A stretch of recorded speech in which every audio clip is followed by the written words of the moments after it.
I really believe, period, that if you have no mission and no purpose in life, you go nowhere.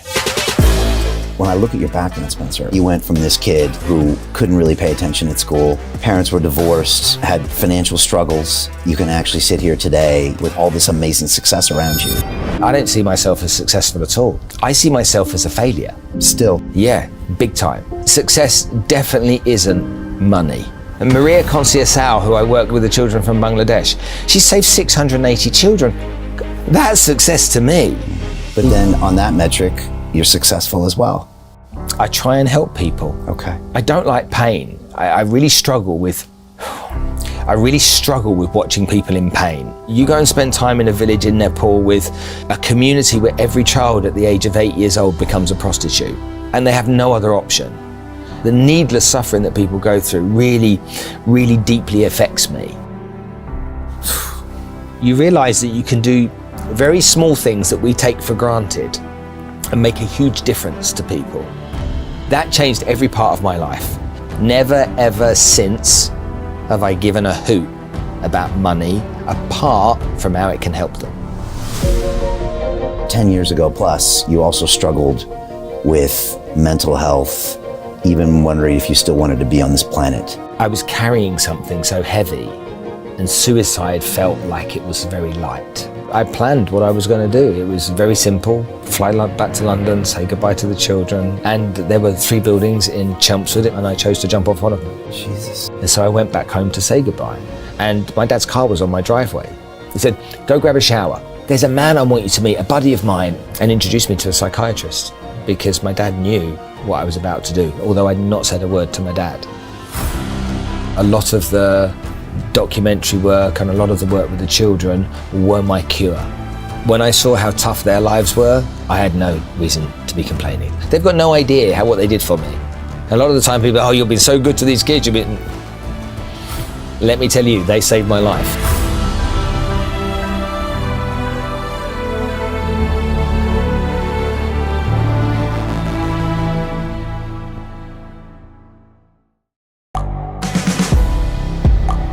The world is changing. Inspiration is everywhere. It has never been so easy to connect, share, and bring people together. We're learning from others and finding the best in ourselves. Challenging our beliefs. Sharing our vulnerability. Overcoming our fears. Transforming ourselves so we can transform the world. How far can we go?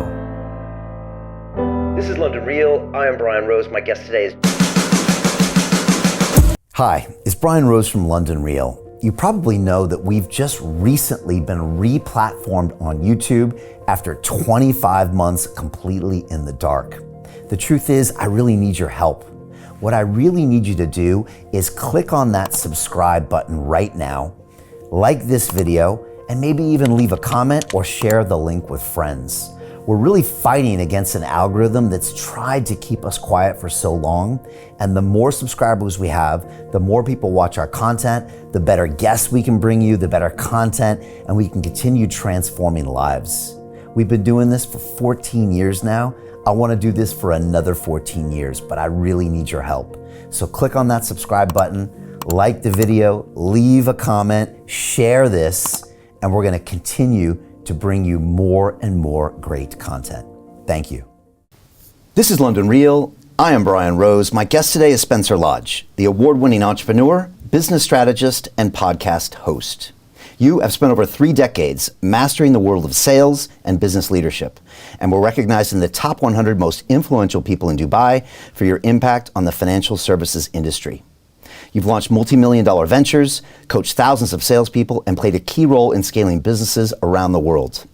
You're also the host of Unscripted with Spencer Lodge, one of the most listened to podcasts in the region, with guests like Tony Robbins, Stephen Bartlett, Ant Middleton, Grant Cardone, and most importantly, me. You ultimately believe that mastering sales is the single most important skill for business success, and that without it, even the best ideas will fail. Your mission is to help as many people as possible achieve extraordinary results by changing their mindset, taking responsibility, and embracing discomfort. Spencer, welcome to London Real in Dubai. I am so excited to be here. Thank you for having me on the show. It's really kind of you. Dude, it's my pleasure. I sat down with you for your show, I think a year ago, and we had an amazing discussion. I find you an incredible host. You're really intense, and we were really having a meeting of the minds. I think we could have gone on for another hour or two. So really enjoyed that. I've gotten to know you, and now I want to go deeper today. Lots to talk about, but I wanted to jump in maybe right on that top line part about sales. I don't think I've ever had this discussion where sales is the most important thing. And I'm curious why you say that. I'd say today, sales is still a bit of a dirty word. If you tell your mom you're a salesperson, then she's like, oh, why aren't you a doctor or a lawyer? When in fact, salespeople are usually some of the most highly paid people in the organization. They make things happen. And if you're an entrepreneur, you know you're dead without them. And I'm curious, why do you say that? And why do so many people still not really recognize that? People like the word entrepreneur, they like the word business owner, founder, okay? These kind of cool words that are associated with starting a business. But anyone that starts a business, the first thing they've got to work out is how they're going to find clients. Doesn't matter what the job role is. If you're the CEO of a company or the managing director and these fancy titles, it's like, you're a salesman. Now, you might be selling different things in different ways to maybe the guys that are on the bottom rung of sales in the business, but you're still a salesperson. So how did it get to be dirty? And for me, I look at salespeople as the backbone of a business. You see the administration and the operational and different functions in a business looking down their nose at salespeople. Well, let's see how your salary gets paid if there's no sales. You know, because if you think about it, the company doesn't make any sales, you don't have a job. So should we maybe respect these guys a little bit more? And then let's add to that the psychological highs and lows on a daily basis that they have to deal with. 1 minute on fire in the car, giving it yes, and the next minute getting a no. Ugh. And that feeling that goes with that, they have to deal with. Those people that work in other functions in a business get their salary.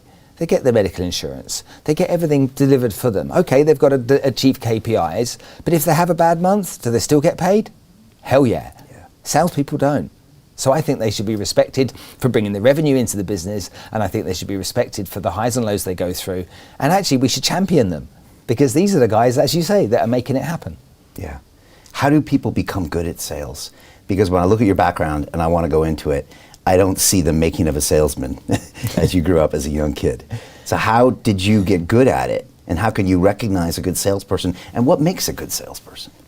So this is a really interesting question, so thank you for asking it, because I believe that sales is a skill just like law or accountancy or anything else. It's a skill that you need to learn. A lot of people have got into sales by accident. You know, they couldn't get the job that they really wanted, so they go into some business development function in a business and they have to learn to be a salesperson. Or their grandmother says, well, you've got the gift of the gab, so you should be a salesperson. To me, it's not. Being a great salesperson is learning the skills, number one, and number two, understanding that selling isn't talking. Selling is listening. And so you have to be a really good listener. And there are lots of people out there that don't listen very well, but great salespeople do. You need to really understand what's making your client tick and what's important to them. Whereas a lot of people think, I just got to pound you until you say yes. But you want to listen to them, see if you can solve their problem, but more importantly, reiterate back to them what they want and create that relationship or understanding. Is that what a salesperson does? Imagine us changing the title of salesperson to chief problem solver. So that's their job title, chief problem solver in a business. They'd probably get a lot more respect. But that's all we're doing with everybody we meet. Yes, at the end of the day, we're trying to create revenue for our business and we're trying to match what we have as a product or a service with the need of that person. Right. So a great salesperson is just trying to identify the person that has the need, understand their need in great detail and see if they can bring a solution to that problem. Then you're respected. Okay, then the transaction is done in a really structured, professional and respectful way and everybody wins. It's like a customized solution, and oftentimes your client values things that in your opinion aren't valuable to you or aren't expensive for you, and you can deliver those. And sometimes the things you think they'll value the most aren't valuable to them. And the only way you know that is by listening. Yeah. being great at asking questions. And I think that's why I enjoy podcasts, because I like to learn. I'm naturally very curious about people, and I'm no different if I'm in a selling situation. I want to learn about somebody. I want to understand what makes them tick. I want to understand what their challenges are, and I want to understand, is there something that I can bring to the table that could solve that problem in some way? Now, sometimes, personally, my mind runs away with me. So as I'm listening, my mind's coming up with solutions all the time. But maybe because I've been doing it for a long time, that's why it's like that. What's the biggest mistake most people make in sales, whether they're just beginning or even seasoned people? Respecting themselves is a really important one. And the second one is understanding that it's a skill and you have to invest time in learning and getting educated rather than thinking you're just going to wing it. Okay. What do you mean by respecting yourself? Well, salespeople can very easily disrespect themselves. They can because they get lots of rejection. Okay. So when you start off in sales, my boss told me on my first day in sales, I swear this is the absolute truth of what happened. Is this door-to-door selling furniture? No, it wasn't for office equipment. Office equipment, right. Okay. And I literally had to make 100 cold calls. And he said, get me 100 no's. Then make 100 door knocks and then 100 cold calls the next day. Get me 100 no's. So I'm a kid. But what he was doing, he was teaching me that no is good. You're going to get a lot of it anyway. So learn to accept that there's nothing bad about it. And at that stage in my career, as young as I was, as moldable as I was learning one of the most important skills within the sales industry, which a lot of people don't learn. Get used to no. Yeah. And bring them in. You just got to line them up, knock them out. If you get 100 no's, then you've done the correct thing that day. My boss said to me when I got into financial services at 23, he said to me, you're 23 years old. What self-respecting 50-year-old man is ever going to trust his money to you? And I was like, oh yeah. He said, you have to know more than anybody else because you don't have life experience on your side. So be a whiz. Understand everything there is to know about sales, understand everything there is to know about this industry, put them together, and you'll be able to show with your expertise that you can bring value. And that was really important to me to understand. And he was right. Who's going to trust a kid with their money? So I think that in sales, it's really important that we don't go into sales and just kind of fumble our way through. It's never going to work. It's like crypto.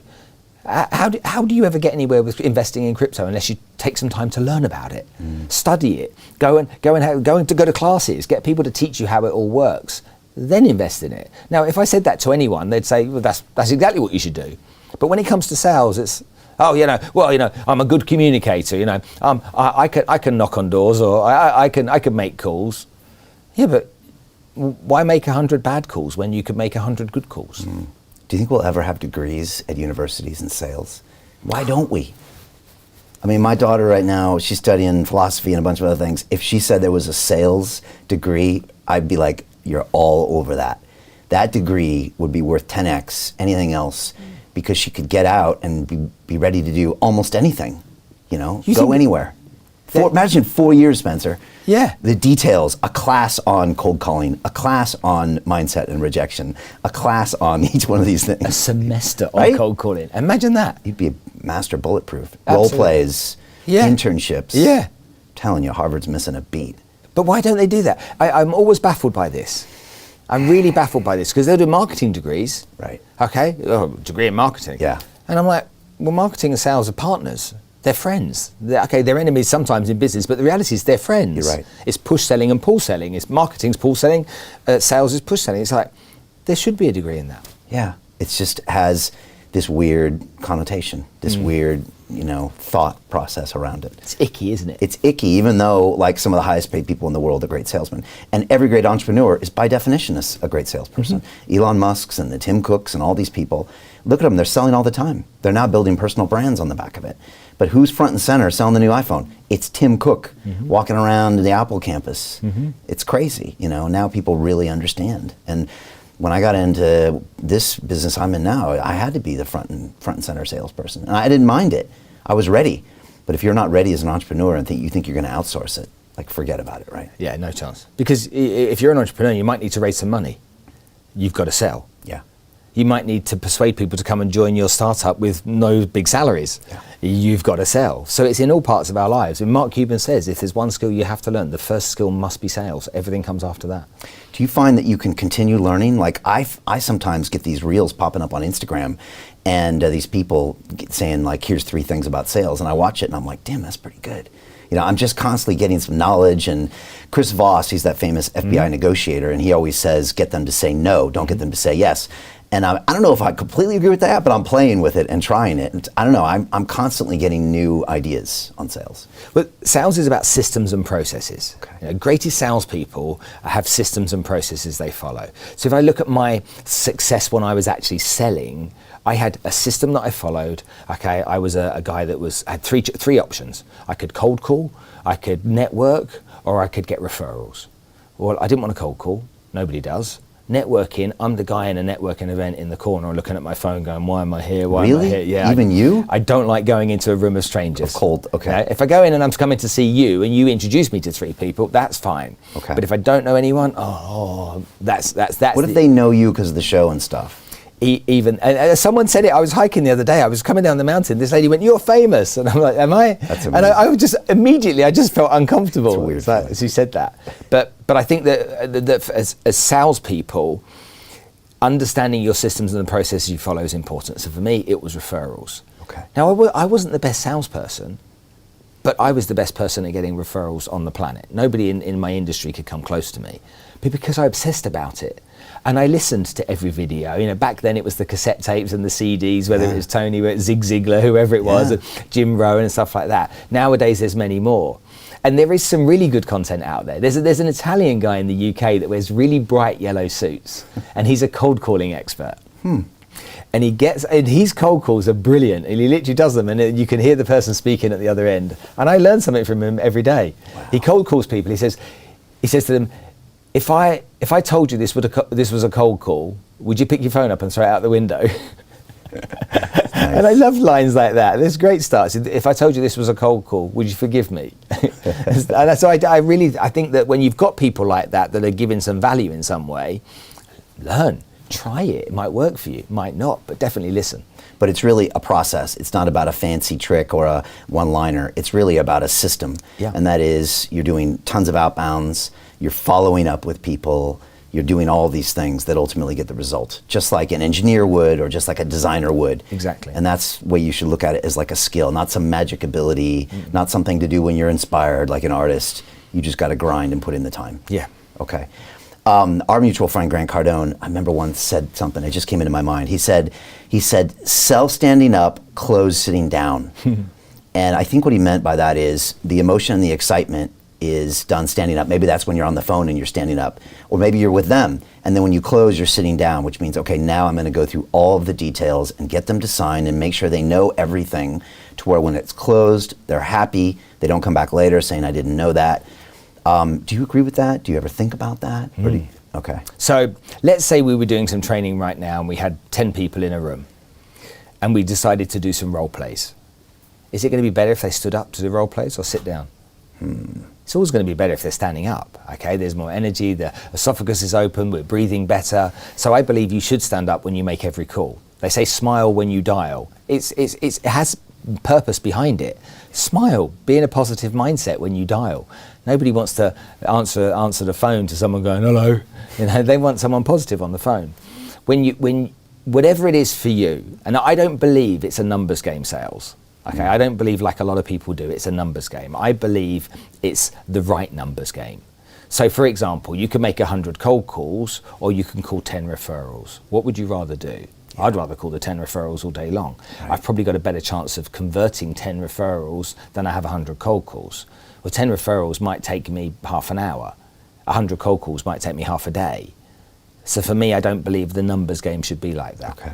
So I see it a bit different, but you know, I've got a lot of benefit from spending time with Grant as well. And you know, what does he bring to the table? A system. If you go and do his course, there's a system, there's processes, and there's high energy.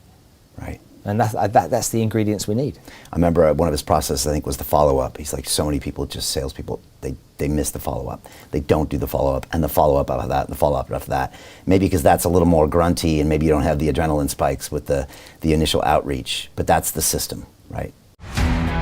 How do you get out of a rat race? How do you create wealth not only for yourself, but also for the generations to come after? I am absolutely amazed with the quality of companies that we're getting exposure to. We go on to Zoom calls with the innovators and the folks who are building new applications in metaverse, blockchain, artificial intelligence, decentralized finance. What's going on, everybody? Thumbs up if you can see me. We are focusing on early stage investment. And the quality of people that we're getting exposure to, whether it be Dan Tapiero with 1RT, Jason Ma from Open, Yatsu from Animoca. It's been a phenomenal experience thus far.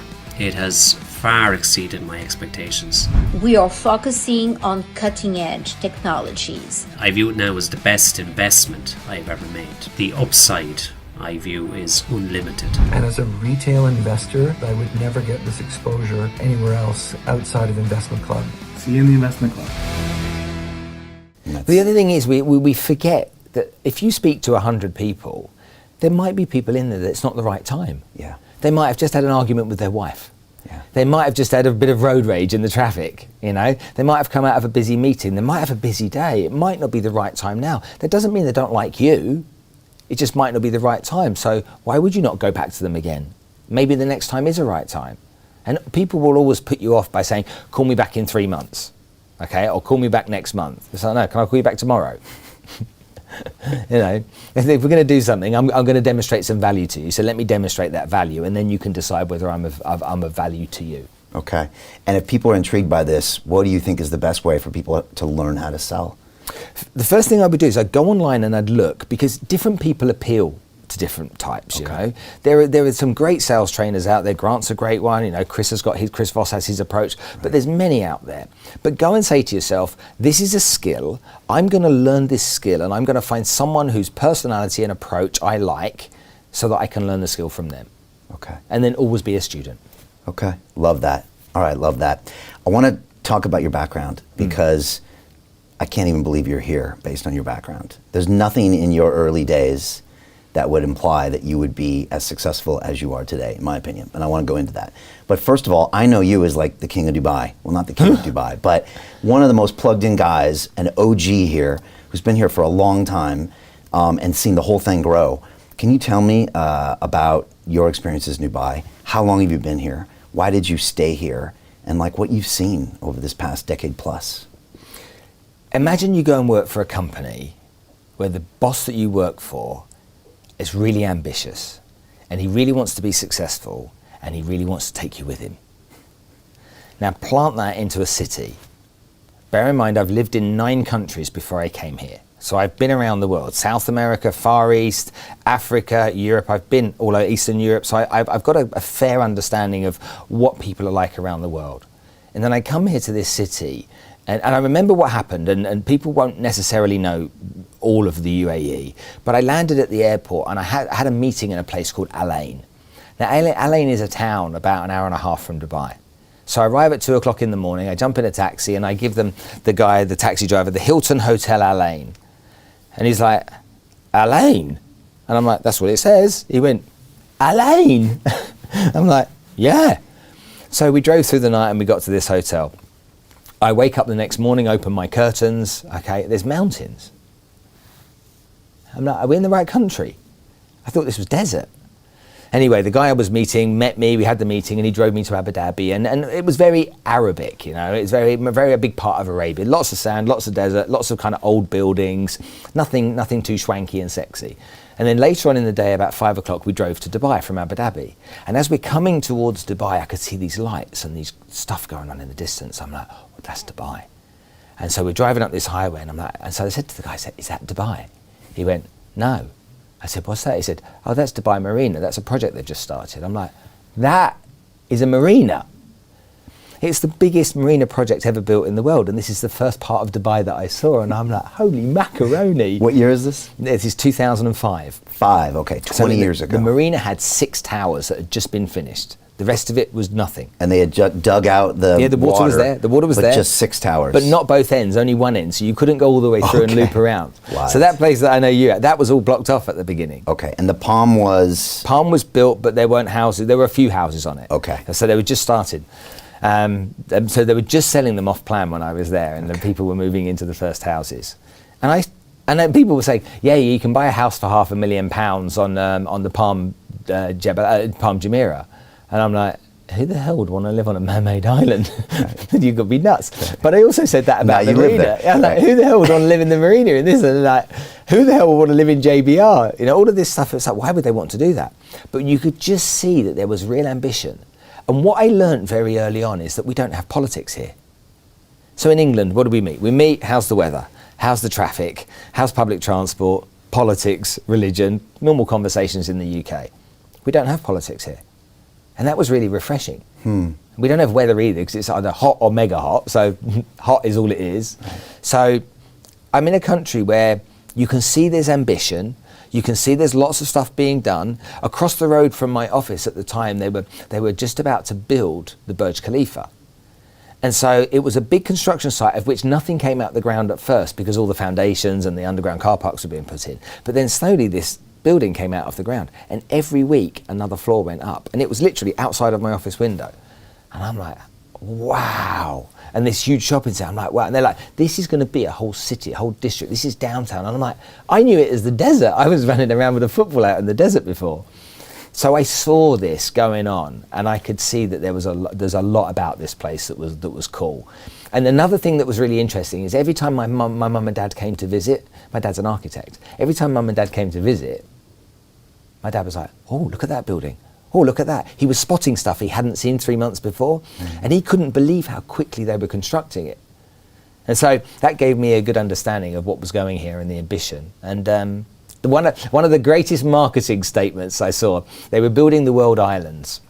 And as they were building, there was a billboard on the Sheikh Zayed Road, and it said, Dubai puts the world on the map. Phew, nice. And I was just, that is so cool. Nice. Very well said. Yeah.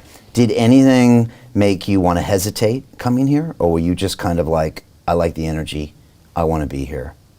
So a lot of people, when they live overseas for the first time, they've got a transition that culturally is a big shock for them and everything else. I came here after living in different countries, and so it was another place to come. Okay. It was once I got here that I saw the opportunity and the amount of people that were moving here. Tourism wasn't big then, so everyone that was coming here was an expat to work, and the numbers were just colossal. They were growing all of the time. Even back then? Yeah. But I also was here in 2008 when it fell apart. Okay. So I saw all of that. You know, the city emptied. No, we have traffic here now. Well, we had traffic like that then. But then it stopped. Everyone left. And so literally the motorway, the Sheikh Zayed Road, was empty. And so it was really interesting to watch it all happen. So financial crisis happened, and then they stopped basically doing real estate and building here, just because everything was hurting, not a lot of money out there. Correct. And it just stopped and slowed down. Yeah. Okay. And then it came back. It came back, that's right. Okay. And how different is now compared to 20 years ago, you know? So there's some downsides with growth, so we have to be honest about that. And so for me, 20 years ago, wherever I went, to a bar, to a restaurant, to a social club, wherever that may be, a sports event, you'd bump into people you know. Everywhere you went. Okay. And that was really nice. It felt like you belonged to part of a community, a wider community than just your area. Now with so many people here, we're seeing these geographical areas separated, and the traffic's bad, so people maybe on the Palm or the Marina don't want to go far. You know, no one wants to go to the DIFC of an evening because the traffic's bad. So that's one problem. But the other problem, and I'm saying this as a complainer, but I shouldn't complain, is the amount of tourists that come here. We didn't have that back then. And so I don't know who's an expat and who's a tourist. All those years ago, I knew you were working here. Okay. Whatever your job was, you were working here. And we were similar because of that, both living away from our homes, in another country, building the future for ourselves and our families. And so it's very easy to connect. Okay. And now a lot of that is tourists, and they're only here for the weekend or the week. Correct. And it feels like more they're tourists as opposed to people that have decided to live here. Yeah, you don't necessarily make the effort to get to know people in the way you would have done before. Okay. You know, I came here, I think in 2007. just to check it out. I was working in the city. I brought my girlfriend at the time. I stayed at the One and Only, I remember. And I'll be honest, I didn't get it. I was like, because usually when I went to places, I wanted to see the local culture. It was harder for me to find it here. I saw a lot of nice things, but I was working in the city of London, so I'd been to nice restaurants. And I just didn't really understand the vision. I was only here for 3 days. And I left thinking, it's okay, but I don't really get the vibe. And then I came back in 21 or 22, and I was totally sold. You know, it had grown so much, and the diversity of the expats were here, and it was this amazing community. And like, I was at an event last night, I guess it's a networking event, but and I was walking out and I met these two girls that are in London, and I said, you know, this is an incredible place. They're like, this is amazing. And we were like, the girls said, if we were in London, we wouldn't have even talked to you, we wouldn't have exchanged numbers, and we wouldn't be talking about the future. And I'm like, is that true? We wouldn't have even talked to each other. No, we wouldn't have. We would have just, you know, kind of looked at each other and kept on going our way. We wouldn't have wanted to help each other. So you got the same three people, you move them to a vibration like Dubai, and now we're like, hey, how are you? How can I help? Explain that, Spencer. Explain the magic that happens here. It's very easy to explain, actually. Okay. If you live in London and your family are from the local area, your mum, your dad, your aunts, your uncles, your cousins, you have a whole infrastructure around you. Your life isn't around people you work with always. You might go out on a Friday night for a couple of beers after work in London, but the rest of your time you're with your family and your friends from school and people that you've built over the years. Here, you arrive with none of that. And it's lonely, okay? There's no one that you know. Now, you might have a friend of a friend that knows somebody that lives in Dubai, or someone, you know, there can be connections, and you reach out and you feel awkward because, you know, can we have a coffee? I'd like to pick your brain. But everybody that lives here in Dubai was in exactly that position the day they arrived. Now, some people a little bit better than others, but it's still lonely. And because of that, that energy has come from everyone going, I was in your shoes once too. I'm new too. Can we try and help each other? Whereas in London, well, we're busy new.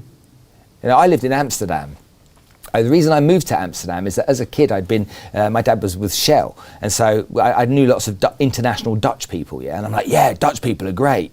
But I went to Amsterdam, I didn't get invited to anyone's home in 4 years in Amsterdam. And I'm like, that's interesting. Yeah. Same with me in London. Maybe that was me. Yeah. But people don't invite you, they don't include you because they already have a sufficient network. They don't need new people, but we need people here. Right. Because people help us breathe. And I think that's important. And everyone's doing business here. Yep. And it moves fast, and it moves almost 24/7. And it does move 24/7. Yeah, and more so than I think any European city. Maybe you'd say it moves like New York City, but I might argue it moves faster. And so when I'm out, I mean, one night in Dubai, I can make more amazing connections than I could in 30 days in London. Things that go somewhere, things that like 2 days later, things are happening and calls, and then it's just hard to explain to people, you know, how this place just wants everyone to win. Imagine just living in a house of optimistic people. Just imagine that. You're like, no cynicism, no realism, just optimism, okay, and ambition. And there's a whole house full of those types of people. It's going to rub off on you. It's going to impact you positively. It's going to make you work an extra hour. It's going to make you push yourself a bit harder. Well, then imagine a city full of that. Everyone's optimistic. Yeah. And if you're not optimistic, you leave very quickly, which is great. Go. Yeah. I always tell people, like, if I go to, you know, Old Street where I'm based in London, and I walk around and I look at all the people going by, most of those people don't really want to be there. They're phoning in, they're collecting a check from somebody, the government or a business, and they're kind of trudging through life, and you get this vibe. And the place is kind of broken. It's kind of not going anywhere infrastructure-wise, and you get this feeling. When I come to Dubai, everybody is here intentionally, because this is a place where they're going to build a better life for themselves.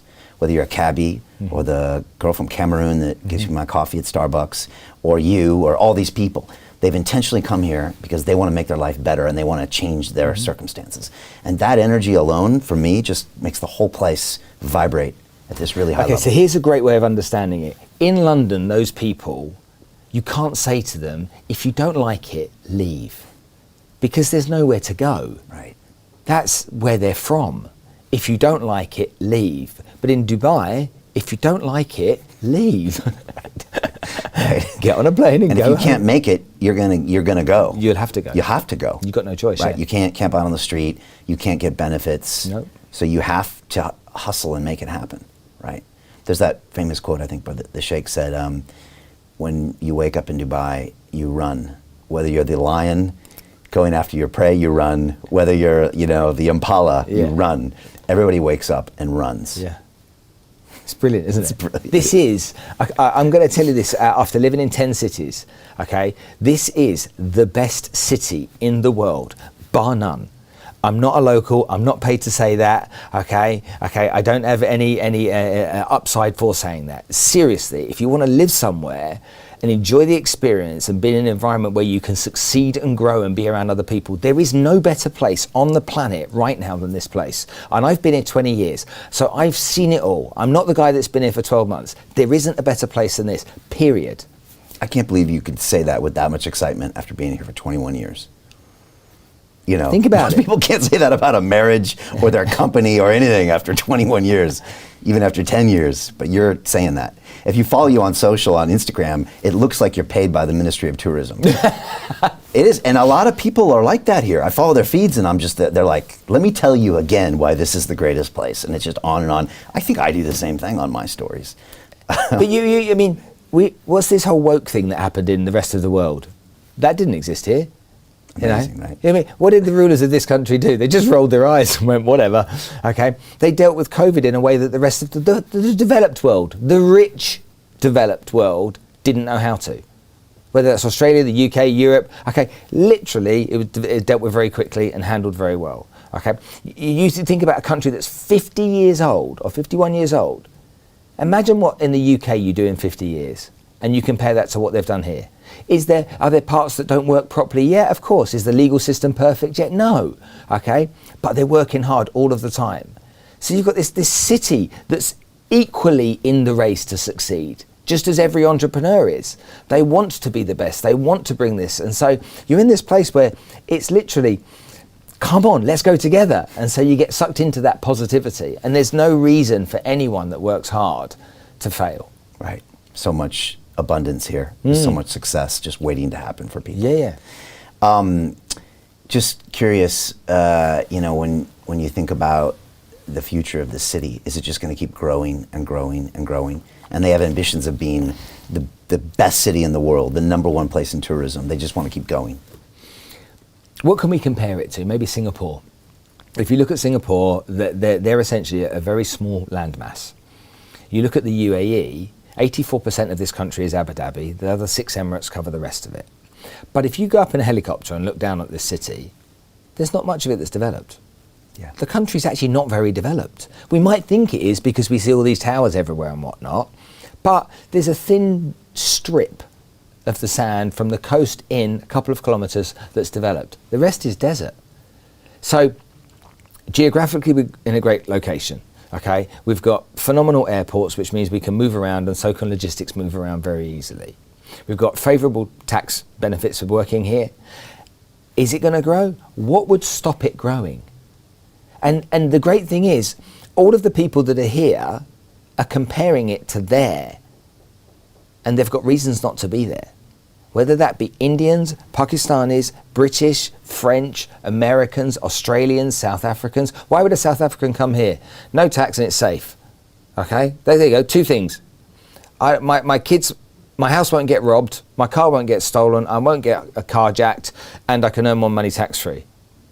It's like, there's not much to think about, is there? In the UK, what have I got to deal with? Bad weather, government making bad decisions, high taxes, terrible medical services or health services, roadworks that seem to go on forever and never end. And it's like, oh yeah, but UK's great. Tell me about with crime as well. You can't wear your watch, whatever watch you're wearing, you can't wear that. You can't walk around. My wife was at the Bulgari Hotel in London recently. She went outside to take some photos with her phone, and the doorman said, put your phone in your pocket. She was outside the hotel. It's like, give me a reason to go back. Give me a reason to live in London. Now, in terms of success and becoming successful, I don't believe Dubai is any better than anywhere else if you want to be successful. So it's really important that I share that, because I believe if you've got it in you and you want to be successful, I think you can do it anywhere. Now, if you and I went with the right attitude and we went to Buenos Aires, Argentina, and we said, we're going to make it here, and we wrote a plan and we executed it, we would make it. So I don't think it's that these places don't have the opportunity. I just think that people think it's easier here. Is it easier here? I'm not sure it is. Okay. I'm not sure for anyone that isn't prepared to work really hard, sacrifice a lot of their personal time. Okay, all of those types of people, I'm not sure if you're not prepared to do that kind of stuff, you won't make it anywhere. And here's not going to be cushioning. Okay. One thing I find really refreshing, Spencer, is what the London Real Investment Club actually does for you. It gives you the keys to open that door to the inside deals. In the last 3 weeks, I've participated in 3 incredible deals: a layer 2 Bitcoin protocol, an incredible AI protocol. The deal flow is beyond what I expected. I don't think I've ever seen a model like this that just gives average folks the opportunity to be behind the deals. And that's exactly what we've done. Not only that, you get to hang out with Brian Rose every week. And for me, that was huge, because I look at Brian as somebody who's not only an expert in the space, and I think is on the leading edge, but just the leading edge of thought with London Real and the work he's doing there. To anyone who's taking a serious look at this, I know it's a big decision. It was a big decision for me and my family, and it is one of the best decisions I've ever made. So I wish you all the best and hope you come join us.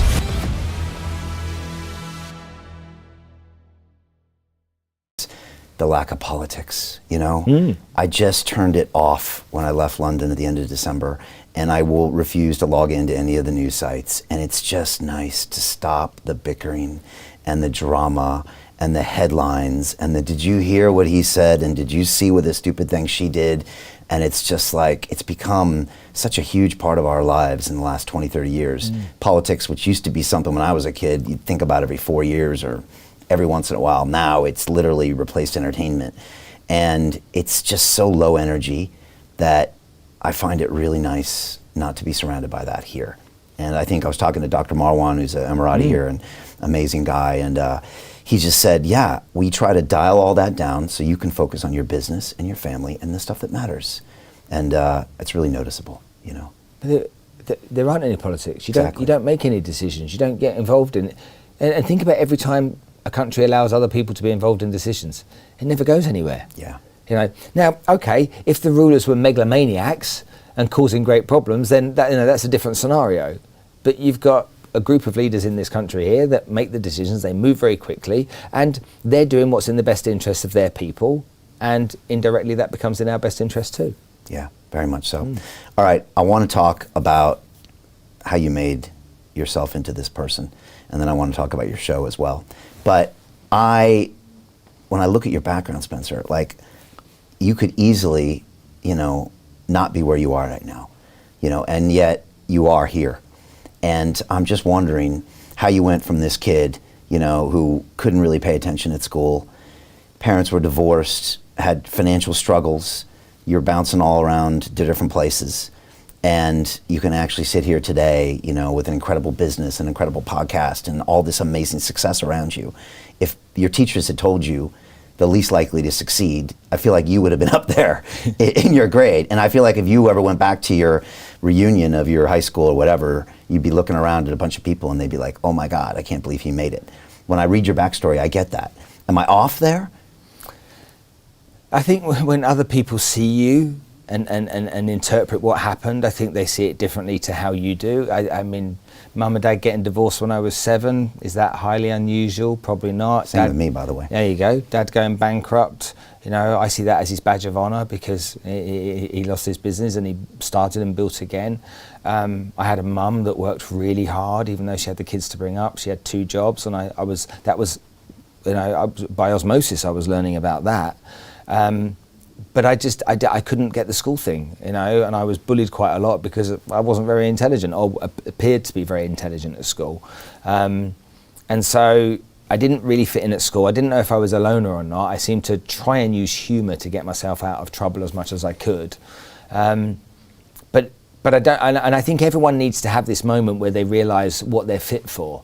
And I think when I got into sales, I realized that I belonged somewhere. Before then, I didn't belong anywhere. But I don't really think my childhood was, because I've worked with kids that have been through awful situations. To continue watching the rest of the episode for free, visit our website londonreal.tv or click the link in the description below. Dubai real estate is exploding, and the biggest money is being made where almost nobody is looking, in premium luxury transformation projects that have historically delivered 40 to 90% annual returns. That is incredible. For years, these opportunities were locked inside private networks. You never saw them. You never had access until now. I've spent 15 years on Wall Street and 5 years studying Dubai up close. And today, for the first time ever, you can invest directly alongside my team. We have just received a brand new project with real potential for outsized returns. And early allocations always fill fast. Click the link and apply now. Your opportunity starts today.